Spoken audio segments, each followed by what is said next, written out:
Stade Arthur Cornette, banlieue lilloise, c'est ici que tout a commencé pour Raphaël Varane.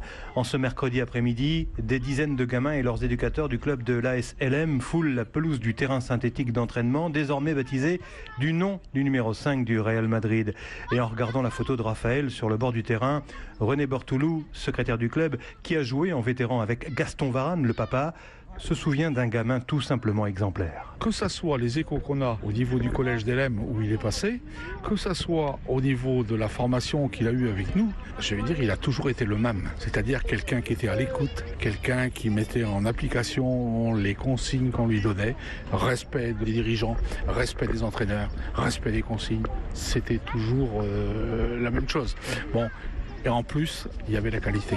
Mais avoir des garçons qui savent d'où ils viennent et qui ont le respect de ceux qui les ont formés, ça fait quand même plaisir. Une fierté pour ce club d'éducateurs reconnus, une fierté aussi pour tous ces gosses pour qui ici Varane est un modèle, comme Livio, dont les yeux brillent quand il parle de l'autographe de son idole qu'il conserve comme un véritable trésor. J'ai un autographe de lui sur une carte et je la garde dans mon sac d'école. Pour des fois, je le regarde toujours en classe. Tu le gardes toujours auprès de toi? Ouais. C'est un exemple pour toi? Oui, parce que c'est un très beau joueur. Il a fait des super clubs. Il joue en équipe de France. J'aime bien la France et pour moi, c'est bien.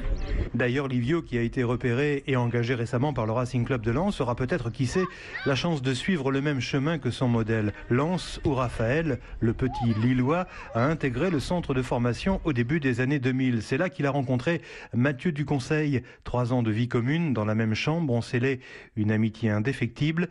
Mathieu, aujourd'hui entraîneur des jeunes à Douai, a rapidement deviné à l'époque que son copain deviendrait un grand. Ouais, Raphaël, c'était quelqu'un de très mature et très posé. Et puis ça se ressentait autant, on va dire, sur le travail invisible, en fait, sur sa récupération, sur son alimentation, etc., que aussi sur le terrain. Ça a toujours été celui qui a travaillé, on va dire, plus que les autres. Donc ouais, il avait ce truc en plus par rapport aux autres pour réussir. Mais vous, quand vous l'observiez, vous vous disiez, Raphaël, il ira loin, un grand club, voir l'équipe de France? Bon, après, c'est vrai que quand on le voyait jouer, il dégageait toujours cette sérénité et ce calme qui fait que voilà, on pouvait le comparer vraiment à des grands joueurs.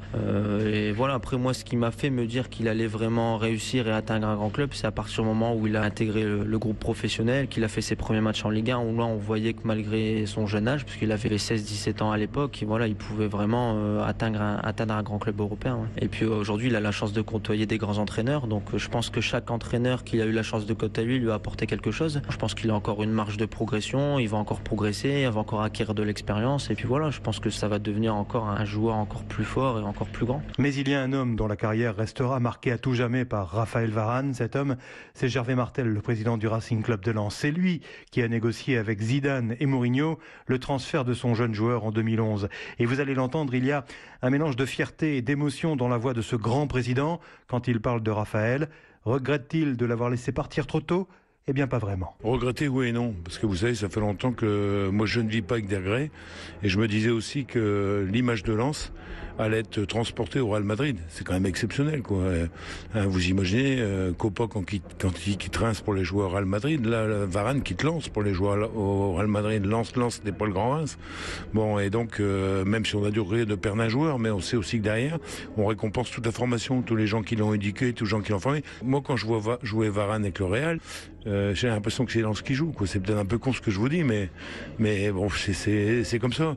Moi, ça m'a toujours fait rire. Vous savez, quand il a signé, je vais pas citer les noms parce que j'ai passé l'âge de me faire des ennemis, mais j'ai entendu des grands chroniqueurs sportifs qui ont dit, mais quelle connerie d'aller au Real Madrid, il va jamais jouer, etc.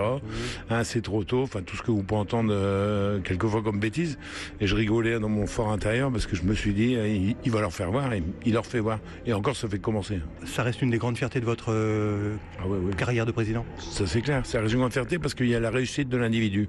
Et quand on est président de club, on ne doit pas se cantonner uniquement à voir la réussite individuelle ou la réussite de son club. Aussi, quelqu'un qui a de la progression, ça peut être pour un joueur de chez nous qui devient entraîneur, ou etc. C'est aussi une fierté parce que ça veut dire qu'il y a une continuité. C'est des gens rêvés. Moi, Varane, il aura marqué évidemment ma carrière de président. C'est le top d'avoir eu un mec comme ça. Top. Alors, entre Lens et Lille, ils seront nombreux à supporter devant leur télé l'Enfant du Nord en finale de la Ligue des Champions ou à la Coupe du Monde avec les Bleus. Des supporters qui savent que Raphaël ne les a pas oubliés. Très très beau sujet de notre correspondant dans le Nord, Lionel Gougelot.